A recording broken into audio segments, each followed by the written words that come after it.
Okay, I am not in the best of emotional moods, so this one's probably going to sound like really shit. Well, shittier than normal. Um, there was this show that came out 22 years ago to yesterday. Like yesterday, I think was its 22nd birthday. Which, holy hell, do I feel old looking back on that. I mean, really, I was a kid when that show came out. Anyway, the show I want to talk about is called Ed, Edd, and Eddy. An awesome show. It was good to watch if you were a kid.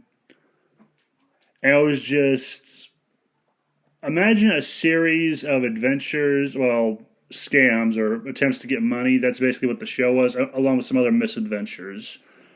That was the show. You got Eddy, who's kind of like the leader. You've got Ed, the dumb one, who's really strong. And then you got Double D, the smart, wimpy one. And then you got the other neighborhood hoodlums of the cul-de-sac, all of whom are assholes on certain levels. But yeah, well, I say assholes. I could be. That depends on your definition of asshole. Asshole to me is someone who just does something to fuck with you, or really has no problem doing something to fuck with you. That's my definition of an asshole. Someone who fucks with you, or has no problem letting bad things happen to you. That was kind of them. But it wasn't a mean spirited show by any means. It was. I think as one person put it, if something happened to you, you probably had it coming. Like karma is a bitch. And the problem for me is I can't get all the seasons on DVD. I can only get the first. I think. Well, I got three of them, but only one and two, and then one of them was like a special one. I can't remember exactly. Like I'm looking at them right now, but I would have to get up to look at them, and I don't want to get up. But they had some really good episodes. My favorite one is probably the treasure hunt one. I have no idea why. I love that one the most, just because of how not noir, but it's just like a little adventure. Like normally these three hoodlums are just looking to make money so they can get candy that they call jawbreakers. I have no idea if those are real candy. If they are, they probably hurt like a bitch to bite down on. But but yeah, you either have that or you have these little misadventures they go on. Like there was this time they tried to join a knockoff version of the Boy Scouts that backfired, and then they tried pranking them that also backfired.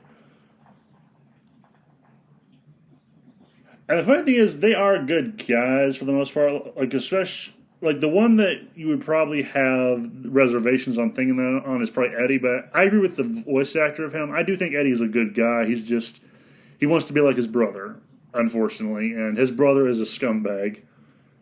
But you don't find this out till like the movie, which they ended the series on. Which I'm glad they ended it that way. That was a good bowing out moment for the series. I'm sad it's over with, but yeah, I really missed that show, but I'm glad it's not being remade today. Because if Cartoon Network remade that show, I would want to go to war with someone because they would fuck it up. Like they would fuck it up, and I'm gonna be like, you know what they did wrong? They fucked it up. They did not remain true to the spirit of it, or some other bullshit. Like I don't know how, but they would fuck it up somehow, and I do not trust the person who runs Cartoon Network right now. Like if you fuck with that, you fuck with the thing I hold nearest and dearest to my heart in terms of childhood memories. There's that and Scooby Doo. Although Ed, Edd and Eddy certainly tops Scooby Doo because fuck that dog. I preferred Shaggy anyway.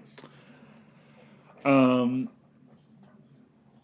and then there were these other things about the show. Like you had the Canker Sisters, who are these like really aggressive girls who have crushes on the Ed boys. You've got a Halloween special or two. There's a Christmas special or two. There's I can't do the series justice in terms of recommending it, but yeah, you really should check it out. Like in terms of rating it, 10 out of 10. Like that is the one thing and I am biased on this one, so take my rating with a grain of salt. But I give it a 10 out of 10. Like again, words cannot really describe how biased I am on this, but yeah, I'm very biased on it. But if it's not a 10 out of 10, it's like a 9 something out of 10. It's a good show. You can find some of the episodes on YouTube. The only downside is you can't get them on DVD a whole lot. Or since I last tried, I've only been able to find three collections of them, and I don't think they have my favorite episodes on them, which sucks. But it was fun to watch as a kid, and just I go back to watch that sometimes for nostalgia. Remember the days when I was young and didn't feel like shit half the time. But anyway, yeah, that was the show. It had a good spirit to it. It had a good feel to it. It did not feel like. Another thing is, it reminds me of the days when they would show every new episode on Friday. Like, they had this little special thing they would do every night. And that was my only problem with that was there was this restaurant called Western Sizzle, and they would have crawfish every Friday, or used to before they shut down. My only problem was every Friday they would show a new Ed, Edd episode, and I'm like, oh crap, I have to decide between Western Sizzling and Ed, and Eddy. Damn it, this one's hard. Like, this one's like someone bring out the philosophers. I can't decide which one to pick. But crawfish usually won out. But anyway, it was just fun. It was, and the other thing was, it was all hand drawn. Like, none of this crap they do today. It was all hand drawn, and it was all meant to be from a child's perspective. That's why everything in it looks the way it does. Like, I've watched a bunch of videos talking about the facts of that series one too many times, so there's a few things about it I remember. There was that. And the funny thing is, I think Antonucci, the guy who made it, he did it on a bet. A fucking bet. Or a dare. Like, that's one of the funny things about things that are successful. Sometimes they are made on a whim.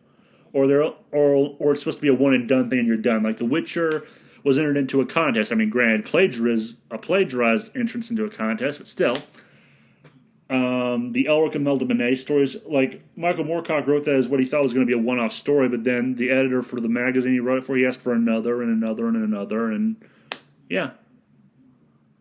So yeah, some great things are made thinking they are not going to be, like, they never planned for them to be a series or something, or they start off as something that they didn't think it would be, and it becomes something much more. But, another one is Evil Dead. Like, that was supposed to be a one movie, a one and done. But, yeah, that's more or less the recommendation. And I find that really funny. It's just, you can plan these things out as much as you like, but sometimes it's just, by serendipity, it works out, is what I would say. And it was all hand-drawn. And it was made in Canada, weirdly enough, although it's apparently pretty big in America. Which is kind of awkward, because I make a habit of bashing the Canadians. I really do. And I'm like, wow, this is awkward. I bash the Canadians, but I'm technically related to these assholes. And they made one of my favorite cartoons of all time. I think Canadians made it, but anyway. And then the voice actors, you had... Actually, one of the guys in the show was voiced by a woman, if you can believe that. Then you got Rolf. Oh, Rolf. That crazy... I don't even know what to call him. Like, you never know what nationality he is. You never find out. You never find out what nationality. He has all these weird customs and traditions. And I think Antonucci said this came from the fact of he came from a family that immigrated to Canada from Italy. So they had all these weird customs he would see as a kid. And that transitioned into Rolf. Then you got Johnny 2x4, who plays with a piece of plank called Plank. And he's the weird one of the group, of all the other kids in the cult. So like, the Ed boys are not liked, but Johnny 2x4, he is the weirdo. Like, he is that weirdo that if I met in real life, I would not want to be around. Actually, no, I probably would hang around with him, knowing my poor taste in friends. Well, of course, they would require friends, but anyway. Then you got Sarah, Ed, the dumb one's sister. Yeah, she is a bitch. Like, imagine that annoying sibling who doesn't want to spend time with you but has no problem fucking with your life or making your life miserable once in a while. That's Sarah. Then you got Jimmy boy. I think Antonucci got the idea from him because he knew this guy as a kid. And this is the fact, he also got the idea for Johnny from a kid he knew. But the difference is Johnny was inspired by a guy who would just loiter around when he was a kid. The other, Jimmy was inspired by a kid who just loved to play with girls. And he wasn't a homo or homosexual or anything. He just liked playing with girls, which, you like what you like, I guess. And then the Canker sisters, I think they were inspired by some aggressive girls Antonucci knew growing up, and they freaked him out with their intensity. No idea can't remember what he meant by that, but roll with it. Then you got Naz. I do not know where they got the idea from her. She was the popular girl in the cul-de-sac. Then there's Shovel Chin Kev, the jock. God, I hated him growing up. The only time I ever liked him was in the end of the movie, when the other cul-de-sac kids realized, oh, the Edds aren't that bad. Like, except for that one ending, I usually hated him. But yeah, he's okay. And that's the motley crew you basically have. And that is all I want to say on the show. It's just a series of adventures, few of them ending in a good light. Actually, almost none of them in a good light as far as I know. Like, it always ends with them in some really bad misadventure. But anyway, yeah, again, that's the video. If you were a fan of Ed, Edd and Eddy growing up, let me know in the comments. If you were aware of it but didn't watch it or didn't like it, let me know in the comments. If you go researching it and then because of this video and come back to this, let me know what you thought in the comments. And have a nice day. Remember, the game was rigged from the start.